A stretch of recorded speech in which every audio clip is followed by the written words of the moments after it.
brings us to our speaker. She's Debra. Debra wears and has worn many hats over the years. She is a daughter, a mother, a stepmother, a step-grandmother, a partner, a friend, and an artist, a paralegal, a home healthcare aide, a swimmer, a lover of nature and animals, a deep intellectual, a light-hearted, playful spirit, and many more. Each hat holding significant weight in the moment it is needed, and each being completely irrelevant in the moment it is not needed. Each being a very small piece of a much larger whole.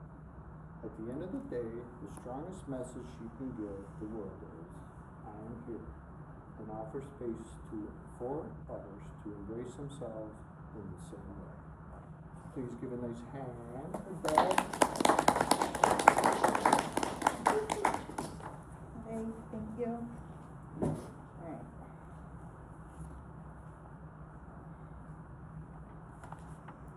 Thank you.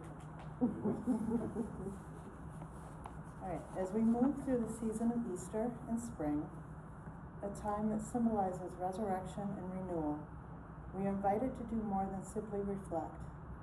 We are called into a conscious, living practice of inner transformation, one that asks us not to think just to think differently, but to become different through awareness, honesty, and integration.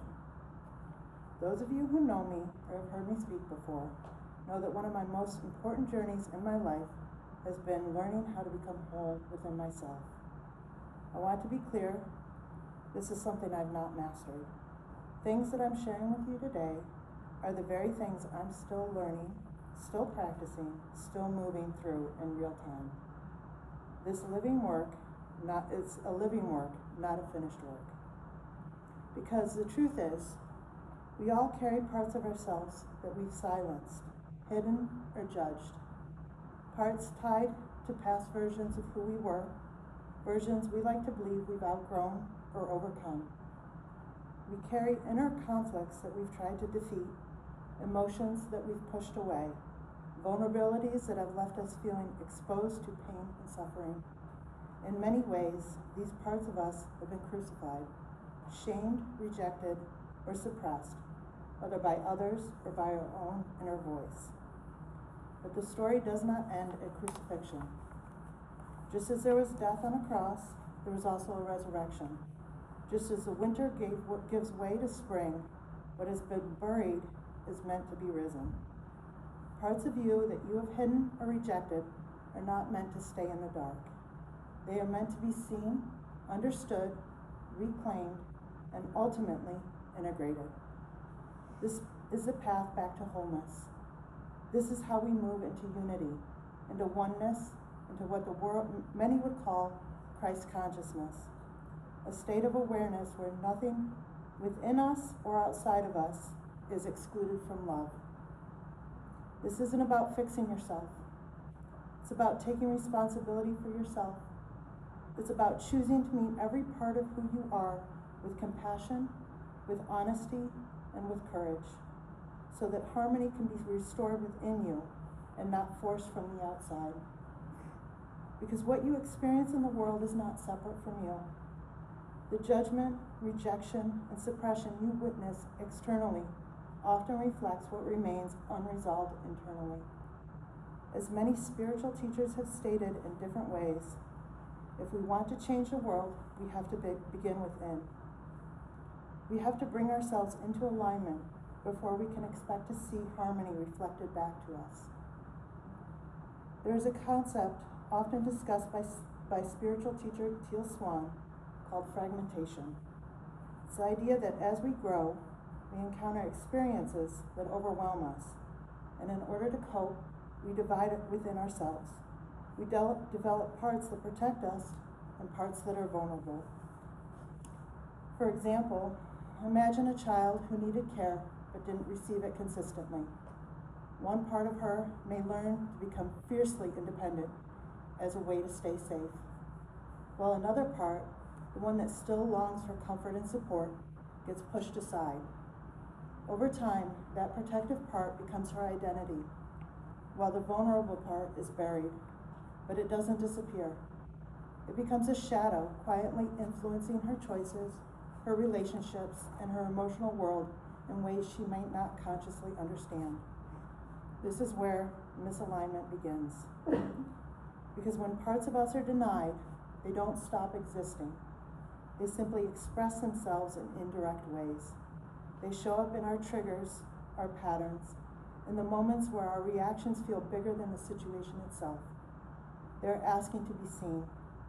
Until they are brought into the awareness and met with compassion, they will continue to shape our experience from beneath the surface. This is what shadow work is about. As Carl Jung described it, it is the process of making the unconscious conscious. But awareness alone is not enough. The path asks for more. It asks for acceptance. It asks for integration. It asks for the willingness to turn inward on what we've spent so much time avoiding. And in the space between the opposite parts within us, there's something else. There's the observer. The observer is an aspect of you that can witness both sides without becoming consumed by either. It is the part of you that can sit between what we might call the angel on one shoulder and the devil on the other, not choosing one and rejecting the other, but seeing both clearly. It is steady presence that allows you to hold tension without needing to immediately escape it. It is the middle path, the path where true awareness lives. Teal Swan says to look at it like the infinity symbol. The most extreme, opposite aspects exist on the outer edges of both loops, but in the center, where they meet, that's the spot of the observer. It is the spot my higher self prefers to reside. It is a point of balance. Ironically, the place where non-duality truly exists is a place where duality is fully acknowledged. So, this is an invitation. Be intentional. Begin to pay attention to your reactions. Your triggers are not inconveniences. They're signals.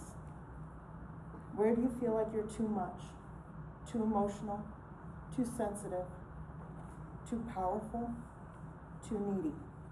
These are not flaws. They're fragments of you asking to be acknowledged.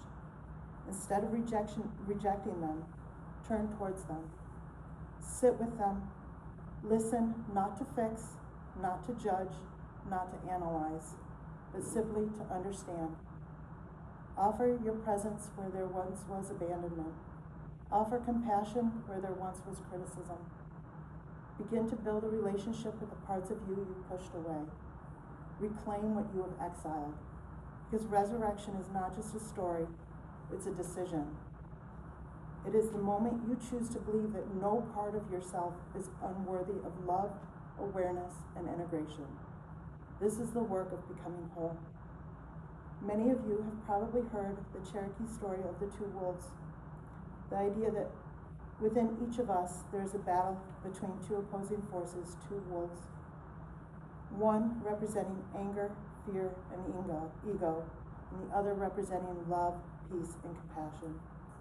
And in that version, most of us know the answer to which one wins is simply the one you feed. But there is another version of this story that offers a deeper, more balanced perspective. In this version, the elder explains, if you feed only one wolf, the other does not disappear. It waits. It grows restless. It looks for moments of weakness to demand attention. But if you acknowledge both, if you understand their roles, and you care for them appropriately, they can both serve you. Because what we often label as darkness is not inherently bad. The darker wolf carries qualities we need: tenacity, courage, alertness, resilience, and the instinct to protect. The white wolf carries compassion, connection, empathy, and wisdom. One without the other leaves us incomplete. To feed and care for both is to bring them into harmony. Our darkness gives us fire when we need to protect what we love. It sharpens our awareness when something isn't right. It gives us the strength to stand firm when everything around us tells us to give up. It holds a memory of pain so we don't walk blindly into some wounds again. Without it, we would not be whole. We would simply be incomplete in a different way. There is value in every aspect of who we are. And the act of becoming whole, the act of integrating these parts, is, in many ways, the true meaning of ascension. Because if Christ consciousness is realization that we are all expressions of one unified awareness, then nothing within us exists outside of that. Every part, light and dark, strong, vulnerable, wounded and wise, is included. Wholeness is not found in perfection, it's found in inclusion. And when there is no longer a war within you, something remarkable happens. Clarity emerges. Guidance becomes quieter, but stronger. And from that place, you begin to move through a world not as someone divided, but as someone aligned. And that is where the true transformation begins. Thank you.